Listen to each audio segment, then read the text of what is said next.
Hello everyone, welcome to another YouTube video on my main channel. Look at my coquette fire extinguisher.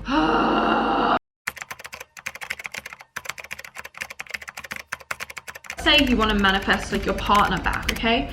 And you are spending all this time manifesting them, they're not coming. Baby, like put the effort, the energy onto yourself and they will come. Like even if you start working on yourself, your heart chakra, opening it up, your sacral chakra, blah, blah, blah, like they're gonna come. It's all on you. If you spend time chasing butterflies, they'll fly away. If you spend time making your garden beautiful, the butterflies will come. Make a list of all your values, what you think they are. For example, mine is accountability, achievement, competency, learning, responsibility, control, beauty, balance, family, helping, growth, recognition, success, and wealth. Like these are things I care about. And when I think of my other values, you know, going back to what are the 3 things I spend most of my time on, I could then create these value statements, which then led to: I value being accountable for doing the things I say I will do. I value achievement and growth and fulfilling my potential. I value success and wealth because it provides me security. And I value beauty because unfortunately that's pretty much programmed into me. You're comfortable right now. Like imagine if you got everything you wanted, how different your life will be. You won't be able to see your same friends, you'll have different friends. Maybe not be able to spend as much time with your family or your dog. And this might sound all well and great to you, but actually think about if you were in that position. Like if it happened tomorrow, it will actually be very jarring for you. And I know, because the life I dreamed of, I would say I have like 70% of it now. Like I'm so lucky that this is the life I vision boarded when I was younger.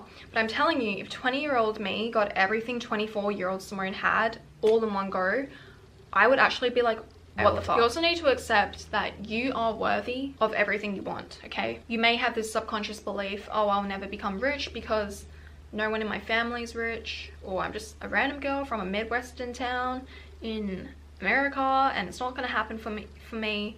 You need to overcome that block. Do you think anyone in the world who has ever done something, if they were to play small, the world would be very different? Imagine if Steve Jobs never invented Apple.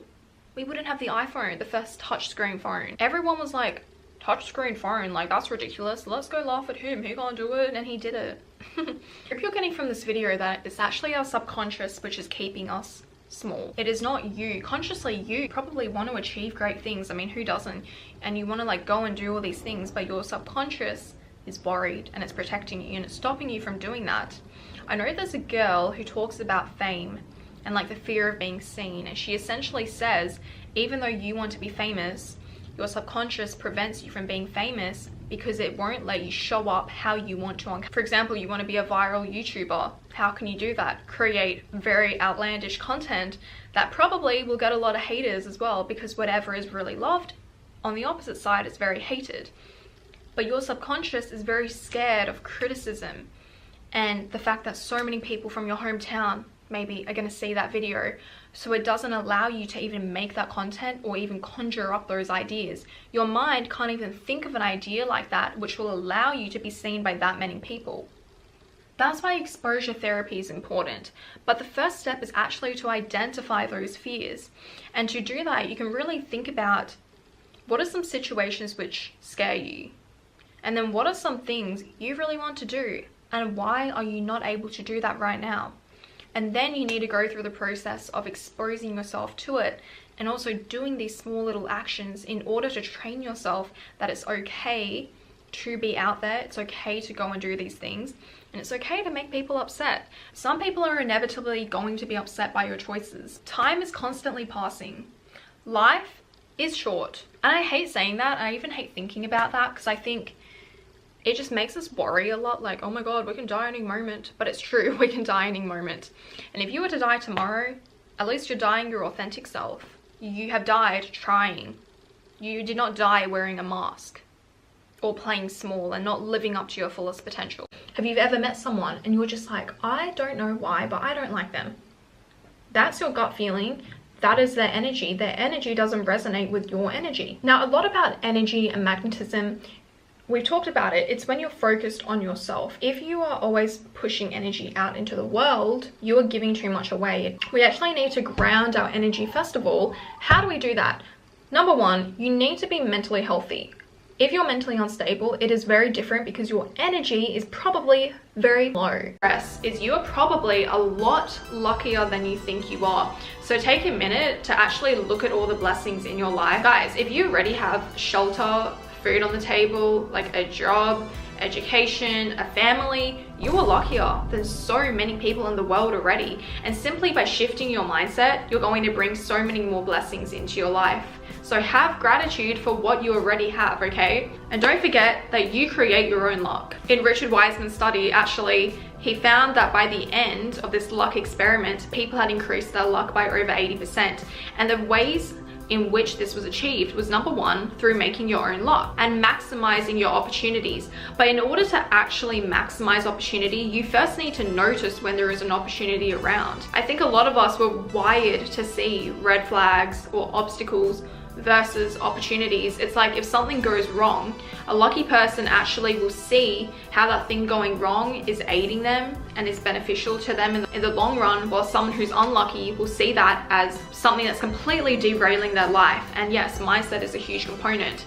You'll see how everything ties together by the end of this video. So continuing on from maximizing your opportunities, statistically guys, if you apply to 5 jobs versus someone who applied to 100 jobs, who has the higher percentage of actually receiving a job offer? The person who put themselves out more and applied to more jobs. Similarly, who has a higher chance at meeting a partner? That guy who's approaching so many girls, or that guy who doesn't approach anyone and stays inside their house and doesn't do anything and complains all day? The person who puts themselves in a position to not only win, but to receive more and have the chance.